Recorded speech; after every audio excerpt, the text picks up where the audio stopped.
किसी वस्तु के प्रति अधिक मोह ही मनुष्य के दुख और असफलता का कारण बनता है। इसलिए मनुष्य को अपनी किसी भी वस्तु से बहुत अधिक लगाव नहीं रखना चाहिए। अत्यधिक लगाव से व्यक्ति में क्रोध और दुख का भाव उत्पन्न होता है। इसकी वजह से वह अपने कर्म पर ध्यान नहीं लगा पाता है। इसलिए मनुष्य को अत्यधिक लगाव से बचना चाहिए।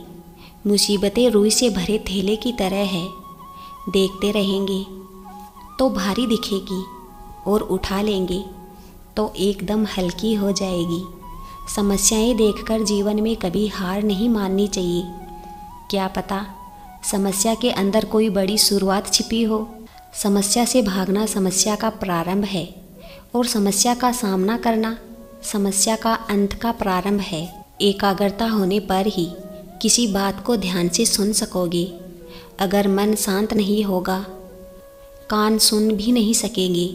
जितना आपका मन विखंडित रहेगा, आप एकाग्रता का लाभ नहीं पा सकेंगे। गीता में भगवान ने कहा है कि हे पार्थ, जो मैं आपको ये ज्ञान दे रहा हूँ उसे आप विचारो कि क्या करना ठीक है और क्या ठीक नहीं है। पृथ्वी पर कोई भी व्यक्ति ऐसा नहीं है जिसको समस्या न हो, और कोई भी समस्या ऐसी नहीं है जिसका समाधान न हो।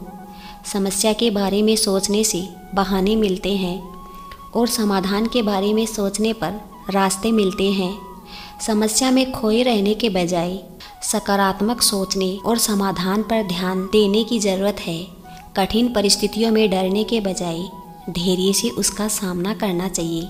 घबराने से स्थिति बिगड़ सकती है, जबकि शांत रहने से समस्या का हल निकल सकता है। हमारी समस्या का आंकड़ा उतना बड़ा नहीं होता जितना उनको हल करने की क्षमता। हम समस्याओं को अपनी योग्यता के मुकाबले ज़्यादा आंकते हैं। समस्याओं का अपना कोई आकार नहीं होता, वे हमारे हल करने की क्षमता के आधार पर छोटी और बड़ी होती है। जब दिमाग कमज़ोर होता है, परिस्थितियाँ समस्याएं बन जाती है। जब दिमाग स्थिर होता है, तब परिस्थितियाँ चुनौतियाँ बन जाती है। लेकिन जब दिमाग मजबूत होता है, तब परिस्थितियाँ अवसर बन जाती है। संघर्ष के मार्ग पर जो चलता है वही संसार को बदलता है। जवानी में हम मुसीबतों के पीछे भागते हैं और बुढ़ापे में मुसीबतें हमारे पीछे भागती है। समस्याएं इतनी ताकतवर नहीं हो सकती जितना हम इन्हें मान लेते हैं। कभी सुना है कि अंधेरे ने सुबह ही न होने दी। हर परिस्थितियों में उम्मीद का दामन थामे रखना चाहिए। युग युगांतर से ज़िंदगी ही समस्या है और ज़िंदगी ही निदान है। अगर मजबूत रहना है तो आपात स्थिति में हमें डांवाडोल नहीं होना चाहिए। किसी ने ठीक ही कहा है कि क्रोध के समय थोड़ा रुक जाए और गलती के समय थोड़ा सा झुक जाए तो दुनिया की काफ़ी समस्याएं हल हो सकती है। समस्याएं और कठिन परिस्थितियां वॉशिंग मशीन की तरह है, जो हमें ठोकरें लगाती है, घुमाती है, निचोड़ती भी है। परंतु जब भी हम इनसे बाहर आते हैं तो हमारा व्यक्तित्व पहले की अपेक्षा अधिक साफ, चमकीला और बेहतरीन होता है।